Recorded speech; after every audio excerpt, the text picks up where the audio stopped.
You are listening to She Rises, a podcast dedicated to women who are ready to stop settling and start living their lives by design. If you're ready to talk about the stuff that weighs you down and get practical advice on everything from your health, body image, spirituality, relationships, and personal growth, then you're in the right place. Hello, I'm Giovanna Capozza, your host, master coach, spiritual teacher, and mind-body expert, and I'm on a mission to unsettle women all over the world.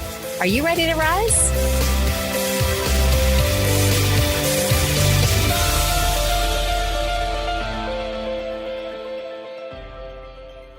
Hello and welcome back to another episode of She Rises. I'm your host, Giovanna Capozza, and I'm so glad that you're back joining us today. On today's show, I have a very special guest. In fact, this episode is very special. Back in 2015, I was living in Melbourne, Australia, and I started a little radio show called the Delicious Life Radio Show. And when I found out about today's guest, I had to snatch him up. I couldn't wait to have him on the show. Barry Paul Price is a dating mentor and a Coachville-Trained life coach who used to help his single successful mom analyze her dates, and now he supports heart-centered, six-figure female entrepreneurs to attract, date, and maintain a relationship with the man of their dreams. And if that doesn't say it all, ladies and gentlemen, the thing that got me about Barry was his tagline.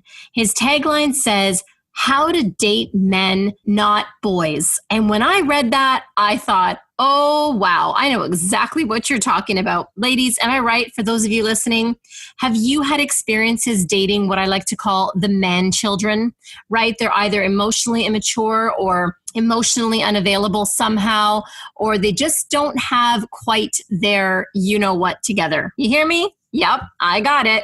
So I had to have Barry on the show. I couldn't wait to have this conversation with him about the masculine and the feminine dynamics and exactly how it is that we as women, successful, high-achieving women, can start to not only attract and date, but have a healthy, successful relationship with men and not boys. I'm so excited for you guys to hear this episode. Let me know what you think in the show notes. And of course, join us in She Rises Tribe on Facebook where we can continue the conversation. Enjoy the show. Ladies, today's show is really near and dear to my heart. Number one, because it's about relationships. And number two, is because it's one of my favorite topics to talk about, this masculine and feminine energy. And, really here what I want to solidify just at the start of the call is that we're speaking about energy here. And, we all have both masculine and feminine energy. And it's just wherever your deepest, most profound expression of that essence is within yourself. And it can be very individual. And look, this is beyond sexual orientation. This is beyond even gender. This is energy that we're talking here. And so we're going to be talking about how to better access this if you're a woman that would like to be tapped into this, how potentially you could be stopping yourself from attracting your soulmate or the person that you want to spend your life with because of an imbalance in this area. And we're going to start to identify how to find out, when am I in feminine energy? When am I using my masculine energy? What's going on? And so I'm so excited about this topic today and, of course, the guest. And let me tell you a little bit about Barry Paul Price, because I've been following him for a bit and I absolutely love him and I love his work. So Barry Paul Price, who is a fellow Canadian, I have to just say that, living in Los Angeles now, but Barry helps powerful women date men and not boys. Ladies, this is so key. Date men, not boys. Okay, we're going to be getting into this. He watched his beautiful, smart, confident, single working mom struggle with men and relationships for years. And so this inspired Barry to help women authentically express their needs and wants to attract their soulmate. His life coaching and male insight help women find their soulmate without losing themselves. He has delivered this message on lots of different stages and through various forms of media, the message that you can have the love that you deserve. And he's shared the stage with some amazing women like Sandra Yancey and Lisa Nichols and many, many others. And he provides self-love and relationship tools for these successful women around the world who are maybe not so successful in love. So without further ado, we're going to dive into this topic. I'm going to welcome Barry to the show. And welcome. Hi, Barry. Can you hear us okay? Thank you, Giovanna. So welcome to the show. And as you heard me say, I'm profoundly excited to talk to you about this topic because so many women that I introduce this to are just blown away by this whole masculine and feminine energy thing. And in fact, I've got this handy little chart that I usually read off to them, which I'll share with everyone on the call today, which, helps them identify if they're predominantly operating in masculine or in feminine energy. And it just never ceases to amaze me how many women, I read that too, and they're like, oh my gosh, I'm totally in my masculine, and they don't even realize it. So, tell us a little bit more about your experience, especially because you mentor a lot of really successful women, executives. How do you find this manifesting? And let's just dive right into it. This is a topic we could have an entire summit, a weekend, a week long, a month long kind of deep dive. So I guarantee we're just going to scratch the surface today. Absolutely. I'm pretty sure of that. But, we'll plan the summit soon because you're right. It could be a huge one. Right. And how wonderful will that be? We'll get together some of the top men and the top women and just really, really have a fantastic kind of meeting of the energies and a meeting of the minds and of the hearts. You're absolutely right. I serve powerful women. And powerful women doesn't necessarily just mean women who are imbalanced in a masculine or feminine. What I'm really doing is helping them reconnect to how powerful their feminine really is. So many times the women I come across are high achievers, successful, smart, strong, very much that, I can do it on my own, in many cases because they've had to at some point in their life. And the challenge is to be able to be in the side of your energy or in the side of yourself that serves you most at that moment. We can almost lose perspective in this business a little bit because the whole masculine and feminine thing, I have to remember, like you said, for some people it's a new insight, or for some people it's kind of like, oh wow, I've never really looked at it this way before. Whereas, I'm like a fish that's been in water so much with this stuff that, I forget that I'm in water. That's right. You're like, duh, of course. Right. So for me, we can start to talk a little, I feel like we're getting almost too saturated with this masculine feminine thing to where in some ways we're starting to make the masculine energy some sort of villain. There's some people who are starting to label them as too masculine. I was going to say something other than BS, but I don't know what the rating is on our show, so I'm not going to say, I won't Go say that. for it. Right, okay, so it's bullshit. Sometimes we go a little too far when we find a new area or something new. The masculine is a powerful energy to have. The feminine is a powerful energy. We just want to make sure that we're respecting both of them and we're using the side that serves ourselves at the right time. Absolutely. Such an amazing point. And I think that's why, I wanted to emphasize at the start of the hour that we have both and we actually need both. And I love that you touched on that because that's one of the things that I have been able to or feel the need to point out in my trainings as well. Because for some people, it is such a new concept. They go into, well, it's wrong for me to be this way or it's bad or it's negative. And it's not. It's neither good, bad or anything. It just is. It's just energy. And like you said, knowing when to be in masculine energy versus feminine energy, and you need both, and they're both beautiful and powerful and serve. And yeah, it's a great point that you bring up because we don't want to throw the baby out with the bathwater and just be one over the other. We need both. But, that brings up the topic of, how did we get here to begin with? Like, how did women get to the place where we predominantly, some of us, have had a history or do now operate in more a masculine tendency? And, what's the cost of that in terms of relationships? So if you could speak to that. Right. How much time we got? Oh, we got lots of time. Go for it. Because we could do the long version and the short version on those ones. I mean, look, so many things that I watch in dynamics relating between men and women in their own relationship with themselves, women's relationship with the feminine in terms of how their mom role modeled it and all these things. We can really look at a much bigger societal picture in this stuff. And I mean, going back to, a lot of people would just quickly go to the easy answer and say, oh, well, since feminism, women have been able to. I think that we're again, selling things short when we jump to these shorthand kind of answers. Feminism was really just a spring finally uncoiling that had been compressed for so long as women were not really being allowed to express and fully engage in the potential power that they really had for a long time. So it's not like feminism created a lot of these things. It was merely a case of, again, like a spring that was kind of loaded down, finally getting to let that potential energy out and turn it into actual energy and action. So what we found, though, is in that freeing up of that energy, women finally had the opportunity to go and kick ass, basically, out in the world in a lot of ways that had been limited and curtailed previous to that. The real thing that happened was that the 70s and 80s came and men didn't know what the heck to do with themselves. Men kind of couldn't figure out who the hell we were in relation to powerful women. So now we had women who were definitely independent, capable. I mean, there were always these things, but they weren't necessarily getting to express it in their daily lives in society. But now finally getting to live it and express it in independent careers, financially independent, and all of the things that go with that in terms of freedom and aspirations and taking on challenges and self-growth. There were a lot of men who really didn't know who this made us in relation to women. Do we still open the door for you? Are we going to get growled at? So do we stop opening the door? Well, now we're not being. So men didn't really have a movement. So men were kind of lost. We didn't have an owner's manual for ourselves. And as such, the 90s became a really interesting time where men began to be separated from their own masculinity to a degree. And Dr. Robert Glover also has a great book called No More Mr. Nice Guy about how in the 20th century, that tradition of ancient times where little boys would go out with their male elders and go hunting or farming or whatever it was and work with them all day in the fields, go fishing, whatever the situation, they would get all this masculine role modeling.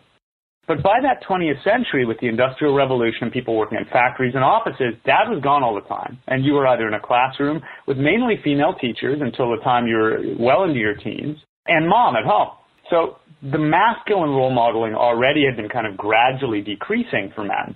And then we get to that point where women really step up in expressing their power and going into a lot of masculine workplaces, having to put on a masculine energy in order to fit in and achieve in those environments, because the corporations were kind of masculine, goal-oriented, directive. Everything was very narrow, like, hey, here are your 4 achievables today, all this sort of thing, mission objective type stuff. So we get to the 90s, and I always say, you can watch romantic comedy movies and kind of get a sense for what the zeitgeist is at any given moment in relationships by looking at who the male leads are, like what types they are. And in the 90s, we had these guys who were kind of the wussified men. We had the Hugh Grants were taking over, right? The guys who were like stammering and unsure of themselves. What do you, I'm so sorry, whatever. Like spineless dudes who, by the end of the day, you didn't even, guys would be watching and have no respect for the guy on the screen. And I think the pendulum swung that way. As we got into the last 10 years, increasingly there were calls and cries for like, where are the men? Where have the men gone? And not hearkening a return to restrictive men, oppressive men, chauvinistic men. We're not talking about going back to masculine, feminine, Stepford wives. But really getting to a point where men are, what we'll get into a lot today, what the masculine is today and what a good match is for a powerful woman. But, Hannah Roizen wrote a fantastic book a couple of years ago, and she writes for The Atlantic, which is also, got a lot of good stuff on gender and masculine, feminine, and dating and relationships. And her book was called The End of Men. And the statistics are mind-blowing. The direction that things are going are mind-blowing in terms of women stepping up and evolving at a level that men simply are having a little trouble keeping up. And the Dalai Lama himself, has said that Western women are, his hope for who will save the world at this point. So women are definitely more in their power than ever before in history, certainly in our culture. And the trouble is, how are men coping with it? Now, that doesn't mean that it's up to us finding the one rare dodo bird that's not extinct, or, that one, where's the rare man? For a second there, I was starting to think like, oh my gosh, Barry, it does sound like the dodo bird. Sounds, oh no, we're done. No. Wisdom comes from the strangest places. Sometimes it's grandma or someone like that. But I had a friend in college who was a DJ of all things. He'd play, I love pop culture stuff. You can learn way more by actually observing real people sometimes than by reading a million abstracts and academic studies. So I would go to his gigs at these nightclubs, and he would invariably play Madonna at the beginning of the night. He would pack the dance floor. It would be all women. And I'd go to him and I'd say, why is it you only play Madonna at the beginning of the night? None of the guys go out and dance. And he goes, Barry, I don't care if the guys come out and dance. Because if I can fill the dance floor with women, invariably the guys will have to show up. Awesome strategy. So my strategy and what I do is I help women change in the ways that they need to change to fully connect and express their feminine so that they feel safe being powerful and in their feminine and connected to men in a way that inspires those men to show up supportive, in service, balanced themselves. So we change the women, right, and the women change ourselves so that the men can show up. By the way, you may notice I sometimes weirdly, I'll slip in and out of saying us and ourself when I talk about women. It's a holdover of growing up with an older sister and a single mom, and we would talk about men all the time. So it would always be like, oh, you know, guys are like this, and if we just, you know, so I sometimes I'll slip into that a little.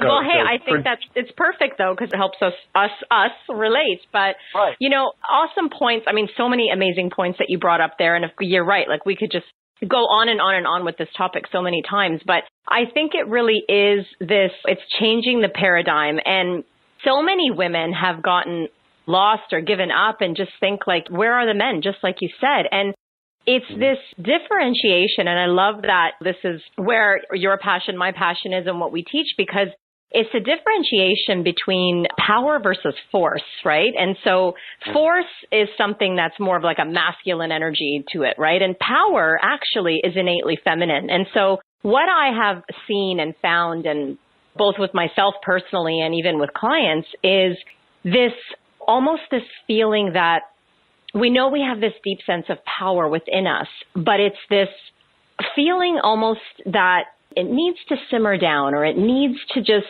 not be so powerful in order for us to be in a relationship. And there's this whole thing about sort of self-sacrifice. And so you get the one at the end of one spectrum, which is like, forget it, I don't need a man. You know, I'm not sacrificing that part of myself. I'm not losing myself in relationships again, because that's historically been what they have seen modeled or had to do, versus the other women that go in and it's just insidious. You don't even realize it's happening.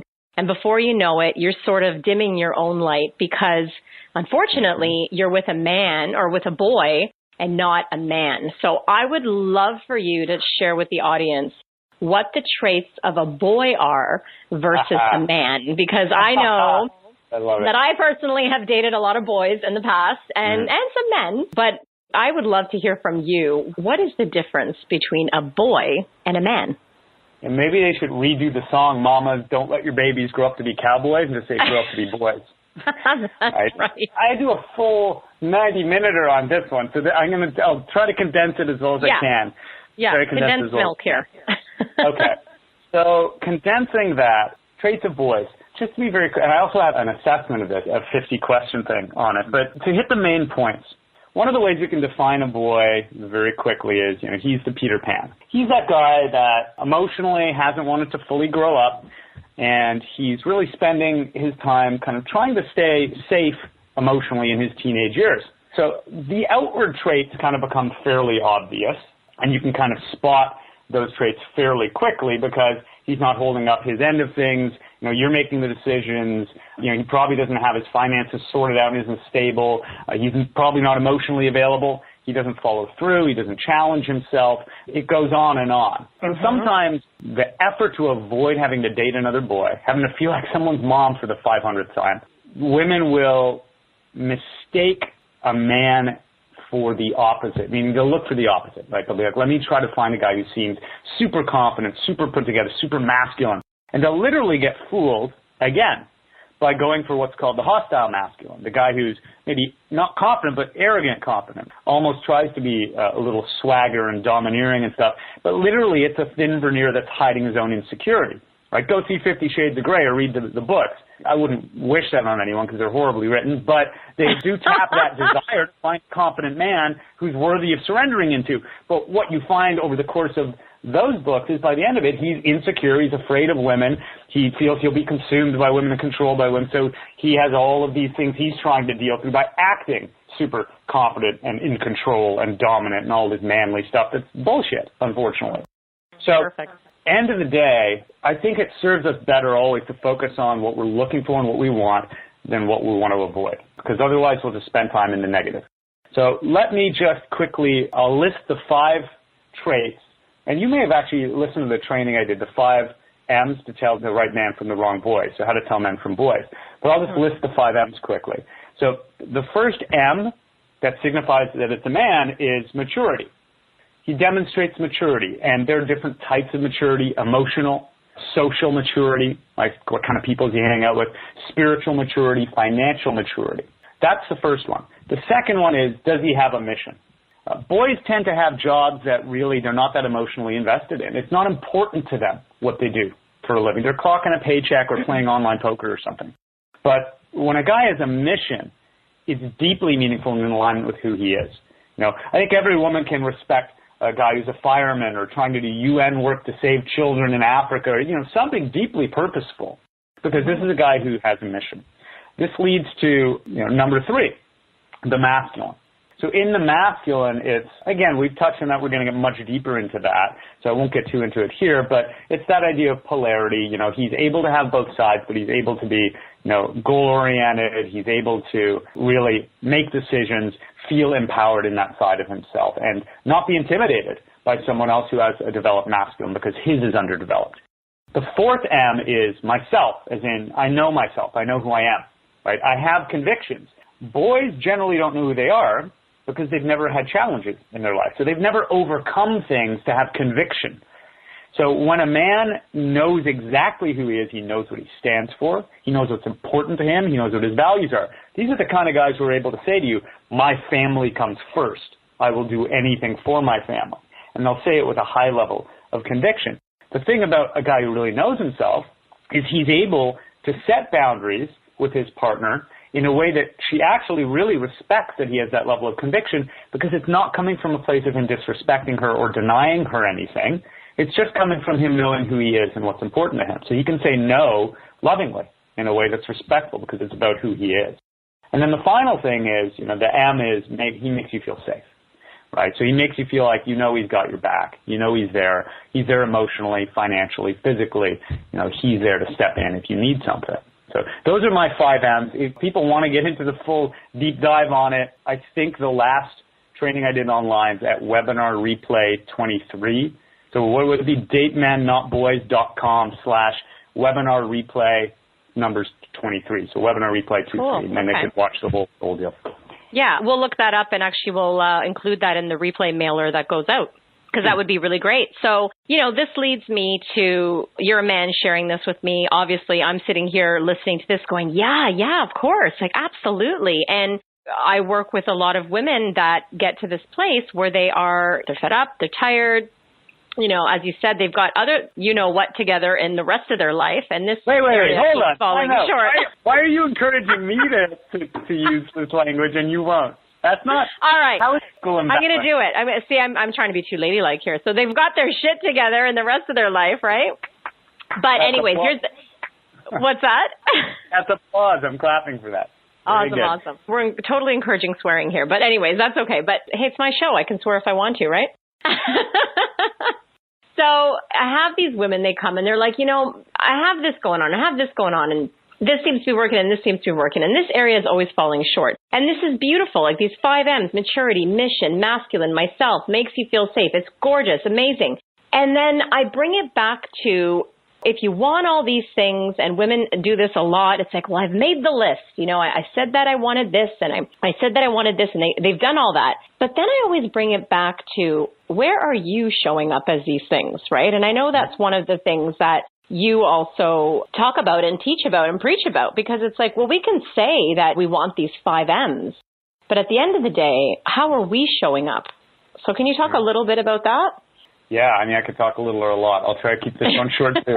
So, yeah, it always comes back to us. And we forget that the guy has a choice too. So if he's all these awesome things, he probably has a few people who'd love to date him. So you got to bring something to the party.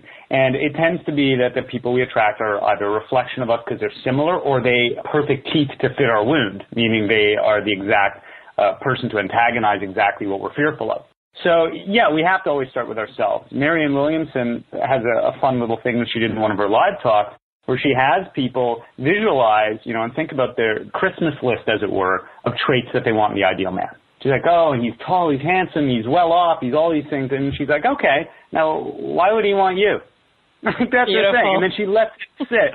And the truth is, if you're single and you don't have the guy that you have a list of, either your list is wrong, right? You're deluding yourself. That's not really your ideal guy. You need to change the list and he'll show up.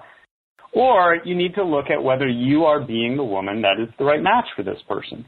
I don't suggest you ever try to change into anyone you're not. You've got to be authentic, but we all want to be the best version of who we know we really are. the majority of my work is really about reconnecting you to who you really are without fear of men. Powerful women, more than anyone I know, have a massive fear of not being safe with men. And the thing is, it's well-founded because invariably they've been hurt or wounded. Usually there's some wounds growing up, probably in childhood. There's a guy that crossed boundaries, or dad was an angry alcoholic, or mom didn't speak up for her needs, or something really unpleasant was going on. And that's putting it mildly. So we learn, how do I need to act to be strong, to at least get dad's attention or love or respect if I'm not going to get love? How do I make sure no one fucks with me? How do I make sure that I really can take care of myself and not get hurt, not get crushed? So at the end of the day, it's a protective mechanism, and it's a dang good one, and it makes sense. If we're sane, we don't want to be hurt. Nobody on this earth wants to have their heart hurt and torn out.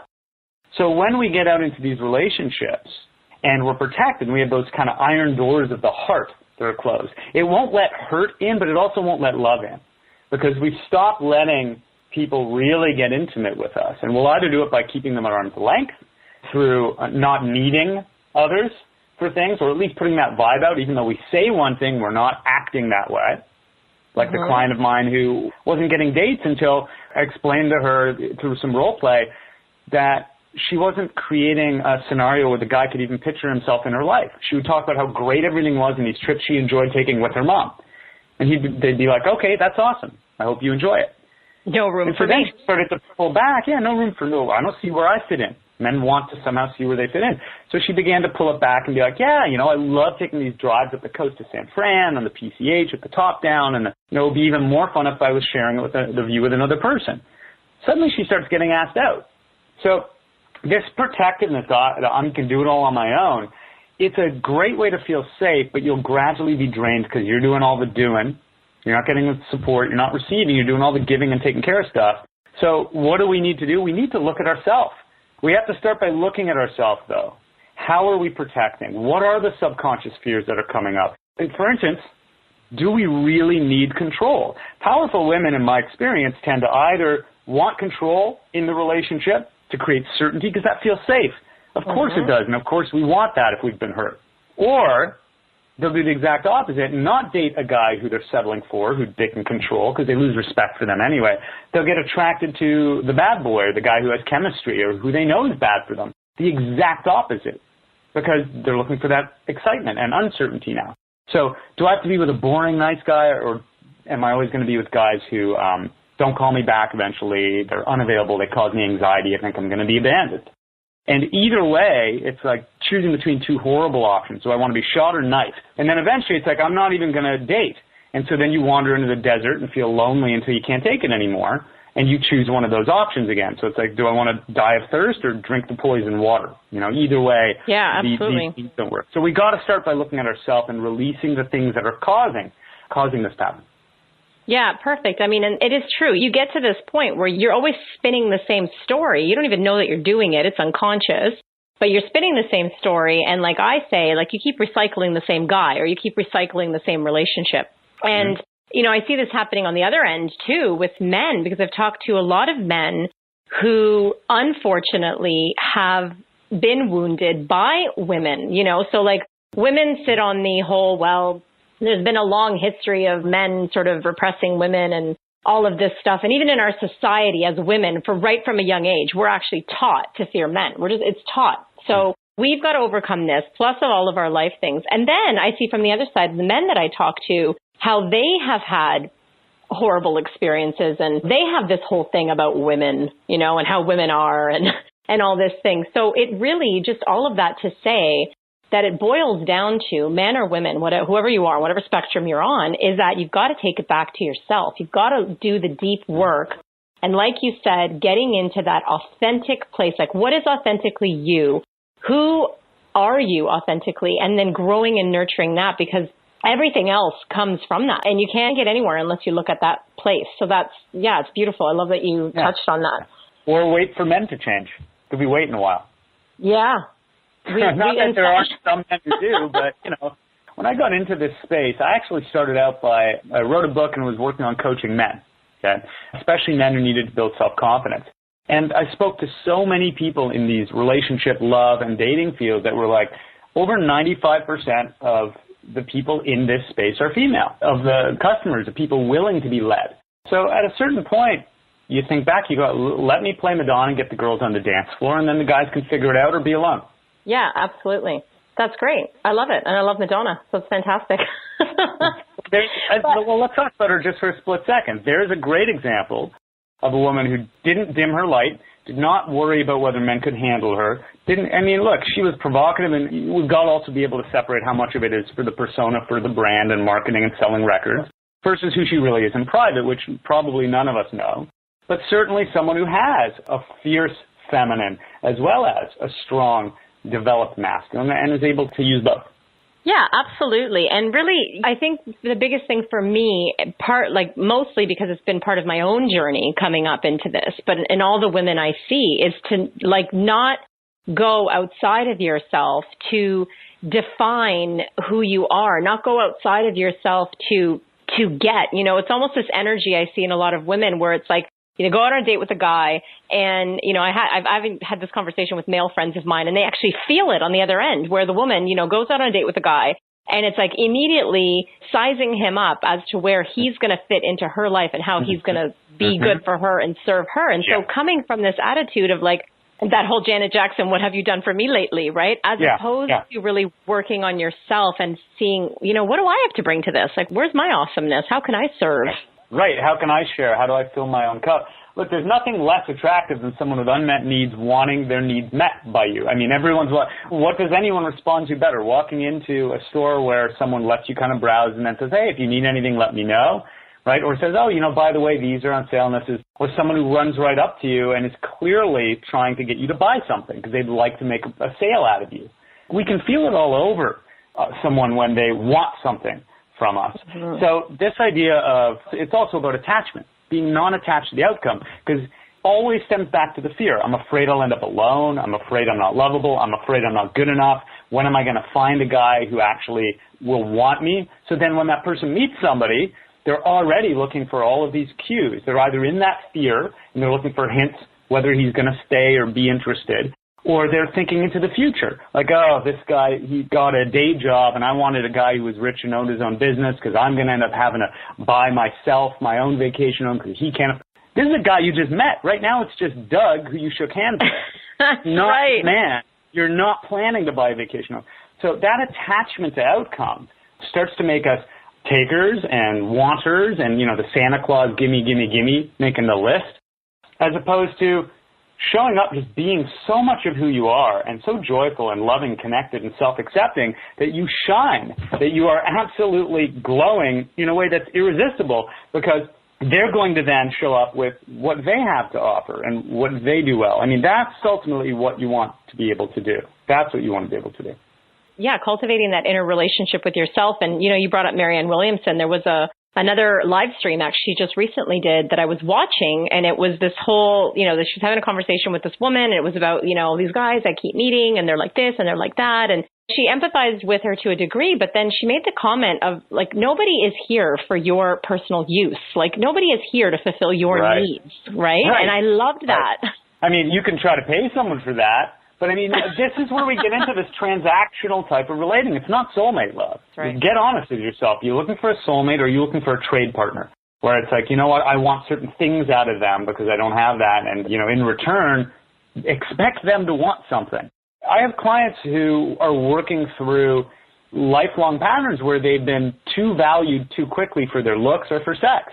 And so it's like, well, what do I do about that moment of self-doubt where I've started seeing someone and how soon do I sleep with them? And if I flinch, if I worry that he won't stay interested, I will try to offer that as value before I feel like all of the sides of me are honored and ready for that.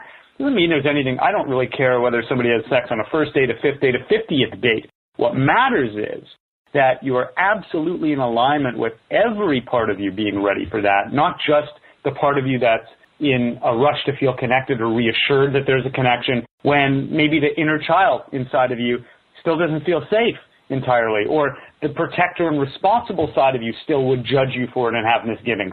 When we're ready, we have all of those sides of us. We're a whole person going into these kinds of things.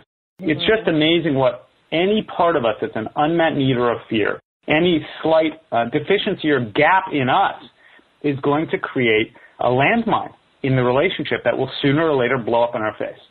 Yeah, absolutely. And, a friend of mine I was speaking to recently learned from this, group that he was in, and what they referred to it as is void summoning. So basically, you're calling someone in from a place of a void within you. Like you said, the teeth that match the wound. And so it's so important to understand yourself, know where you're coming from. Like, are you coming from the archetype of the inner child? Are you coming from the archetype of the prostitute or the martyr? Or like, what is coming out of you? What are you putting out there to try and get filled as opposed to sort of filling it for yourself? And I wanted to go into a little bit, we're almost at just under 20 minutes before the end of the hour, and we do have some people on the line. By the way, just before I get into the next question with Barry, if you do have a question for either Barry or myself, it is *2 on your phone or on your Skype keypad, and that gets you in line. So I do see quite a few people on the line. If you have any questions, we're going to be pausing close to the end, and it's *2.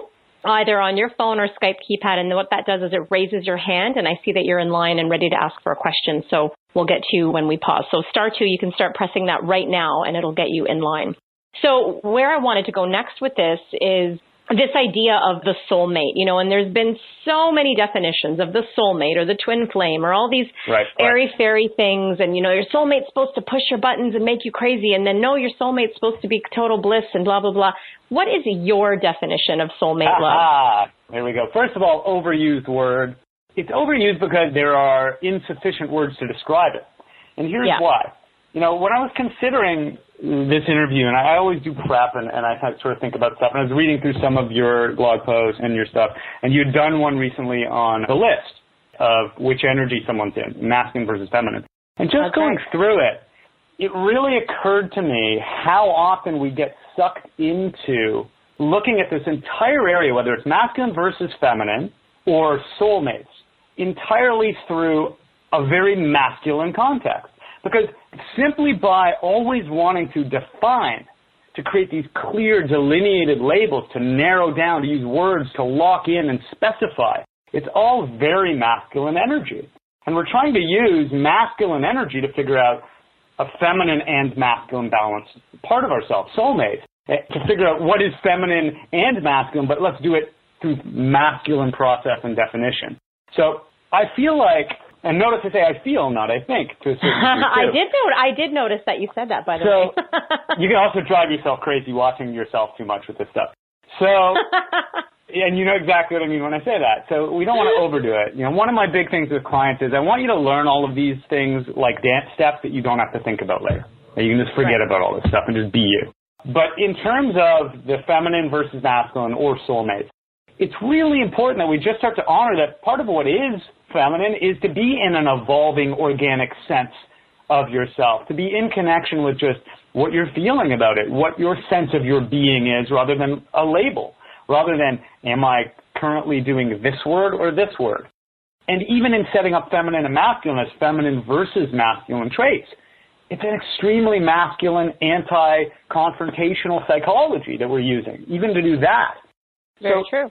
To consider this definition of soulmate, I think it works so much better to not do it from inside the masculine viewpoint of the definitions, because that's restrictive and reductive. I think you want to let that flow and live entirely through the feeling of that. So feeling your way into, sort of like in Calling in the One, Catherine Woodward, who does a lot of work, but I find her work is what I would consider balanced more towards the feminine side of the spectrum in her process, whereas I tend to try to be balanced into kind of both and do a lot of structure stuff as well as that sort of, I guess you could call it new agey, but that's almost disparaging now. I don't think of it as such, but some do. But this idea of feeling what you would feel like around your soulmate and finding how that feels in your body and in your emotions, as opposed to checklists, which is like very much the masculine, like make a list of the traits. But if we go too far that way, God knows I know a lot of yoginis and New Agers who have trouble bringing any masculine energy into the stuff they do. So they're all flowy energy, but don't get anything done. Like no results. They don't earn money. They can't meet a guy. They can't do earthly stuff. So it's about balancing both those energies. But so to answer your question, the feminine side of understanding a soulmate is really feeling your way into what that would feel like to be around them. I recently gave a client a task of, because she was very in her masculine energy, it was, okay, so close your eyes and think of the way you will feel and want to feel around your soulmate. And if you've never experienced it, because that's a common problem, but I don't know what it'll feel like. Never been around it. Go back to, like, if safe is one thing, go back to a person you felt safe around and locate that vibration and how it feels when you felt safe. And then imagine being that in the presence of the masculine if you were there. You don't have to be able to picture his face, but just if the masculine were in the room with you and still feeling safe. And then do that with whatever other feelings you want to have with your soulmate. Till there's basically a blueprint, a thumbprint that's familiar to you of how it feels in a soulmate presence. That's one way to do it. That's working more through the feminine energy. There are other ways to do it, but we only have a certain amount of time. Yeah, no, that's perfect. And actually, it reminds me of this awesome audio that I often email to clients of mine. And it's actually a snippet of a seminar with Abraham and Esther Hicks. And what she's basically doing is she's literally going through all of that. So she's saying things like, it feels easy. It feels light. It feels flowy. It feels fun. It feels this. And I walk people through that. And so thank you for bringing that up. That's amazing. And what I'll do for those of you listening is I'll include that little clip as well in the replay. But it's about getting into that feeling and stuff. And I love that you pointed out about the whole looking at it from the masculine paradigm, because that is the way our brains, analytical side of our brain is the quote unquote masculine kind of side, right? The analytical structure. I need a chart, all that stuff. And so that has its merits as well, but especially because we are dealing with women and speaking about women and femininity, it is important to get into that feeling. And so many women, and this is why the whole feeling thing is important, so many women are so caught in their head that they're not even in their body. And so even to say the I feel, it's like such a process I find to take some women through to get them embodied, to get them in their body where they can say, I feel. Right. You know what? I'm sure you'd probably agree with us from the sense that I get from times we've talked and the stuff of yours that I love reading and watching, listening to. But quickest way to make that move, dance. Just dance. Yeah. Put on some music and dance without it having to be a certain way or look a certain way. Dance without self-judgment. Pretty fast way to start getting into some flow and spontaneity. It's hard to think 5 steps ahead and be logical in your dancing. It's more spontaneous flow. So it's really good for the feminine. Yeah, absolutely. So that's my key first kind of tip and ingredient, and especially anything that gets your pelvis moving and your hips moving as a woman, even for men too, if they want to connect into that. Elvis was a heartthrob because women could feel how in touch he was not only with that masculine, but that feminine. Yeah, Elvis the pelvis, that magical... Exactly. Pelvis. It's so true, so true. So I have another question for you. Where do you find... Because we talked about this protective shell, and we talked about this sort of like, I call it Miss Independent syndrome, which is like, screw you, I don't need you kind of thing. Right. And so we talked about that. Where do you see the biggest, most repeated sort of faux pas or block in this whole idea of being in your feminine versus your masculine and how it relates to finding a soulmate? Wow. Okay, well, a couple things. First of all, when you said what you said about the screw you, I don't need you, I was like, right away, my coaching brain goes, okay, that's 2 coaching sessions because we're going to coach around the I don't need you, but the screw you is a whole other thing. That's like another. So there's Do you see how our brains are? So that's interesting there. One of the biggest blocks is if you're going to be strong and powerful and just an incredible woman, which every woman I've ever met has that in her, how are you going to not need people, but then at the same time admit you need help? How are you going to receive what you need if you're busy not needing? How do you drop the I don't need anything or the independence or that strength long enough to get vulnerable in a way that doesn't feel unsafe? I had a woman come in about a year ago, owned multiple businesses, super strong character, tended to be in control in relationships, very outspoken, and she was absolutely creating safety and certainty by being in control and dating down. But she said herself, when I got a testimonial from her much, much later, when she was with a guy, she'd been with him, and now they're in love, and she's like, he's a real man, and all this great stuff. She said, I never would have thought when I came into the coaching that safety was an issue of mine. I would have said, that's not an issue, not feeling safe. Right, because she was strong. Her self-identity, I'm strong, I'm powerful, I keep myself safe, I'm fine, I'm not afraid, I'm not vulnerable. So the very identity that you have because you don't feel safe is going to convince you that you don't have the problem you have. Yeah, absolutely. That's amazing that she came back with that personal realization within herself because, well, it took some coaching, but yeah. No, I do. Yeah, exactly. After the coaching, that it's amazing that that's the awareness she came to because we do this. And, for me personally, I had the Miss Independent syndrome. I was that person. And so, of course, you pick it out really easily in other people. But there's such a beautiful place when you can actually get real with and get comfortable with your own vulnerability. And one of the amazing things that I sometimes say to women, and they're like, wow, yeah, it's that vulnerability is a gift that you give yourself, but it's also a gift you give someone. And it's not something you just open up to whoever. It's someone has to earn the gift of your vulnerability. And that is so empowering, I think, for a lot of people to hear. And it's such a revelation because, as women, again, this one extreme to the next, like I'm going to be vulnerable and unsafe or the damsel in distress, which we, we're like, nah, we don't want that. Or I'm going to go to the other end and I'm going to make myself feel safe because that's the only place I can feel it from because, X, Y, Z is so threatening. Right. Well, I only trust myself. And, usually that's based on some pretty damn good evidence at some point. So, of course, well, how do I trust someone openly again now? And if we haven't healed the wounds, then every time we experiment with opening up and trusting again, we attract someone who reaffirms the wound because we haven't done the work to release what caused it in the first place. So we just get reaffirmation. But I have immense respect for people who have the courage to do that kind of work, to allow themselves to go back into the basement with the flashlight and look at these things. Because essentially it's really easy to stand underneath the 50-floor building with the little net and say, let go up there, let go, we'll catch you. It's like easy for us down at the bottom to say, that person at the top let go a bunch of times and hit the ground, and that person stepped away and didn't catch them.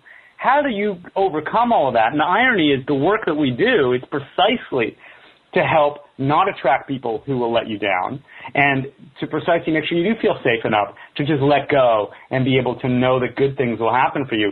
But you can't let go and trust enough to do the work and get vulnerable enough to do it until you've already done the work. So it's that chicken and egg thing, right? It's like which one has to come first here? Absolutely. And, the last point that I want to make, because it's so important, is that whole trusting yourself versus the vulnerability, it is two sides of the same coin because the more vulnerable or the more you can trust yourself, the more vulnerable you can be. And in accessing your own vulnerability, I have found for myself, it's a deeper level of self-trust because you look back at all the places where, oftentimes that person with the net down there that's screaming and then maybe they pulled it away at the last second. That was us. That was we self-abandoned. We gave up something. And so we lose trust in ourselves and then we close up the vulnerability vault, right? But it all goes back to us. And I love that. Sometimes it's things that we mistakenly believe belong to us, and we have to give that back to someone. Say that was their fear, that was their non-acceptance. It wasn't really me. It's not my fault. And sometimes it is something we're judging and beating ourselves up for, and we need some self-forgiveness and compassion. But we can be extremely harsh with ourselves, being that masculine drill sergeant with ourselves. Suck it up. I don't have time to feel this way. Or I don't want, stop sniveling kind of thing. Or maybe we were shushed growing up, and so we shush ourselves. Yeah, absolutely. Barry, I would love to have you on again. This was, like I said, I could talk to you for another 5 hours. It's so awesome. I know. We can do a 5-part series. Thank you, and it's been a pleasure. It's always a pleasure to be of service, especially to a powerful woman. Oh, thank you so much. And again, thank you for joining us.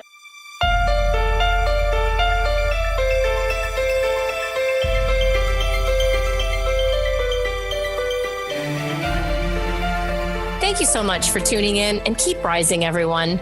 For books and resources related to today's episode, make sure you head over to sherisespodcast.com and I'll see you there. If you've enjoyed today's episode, make sure you tune back in next week when I dive into more juicy topics to help make your life the best it can be. And hey, if you've enjoyed listening to the show and you love it, head on over to iTunes and leave me a rate and review and subscribe there to the show.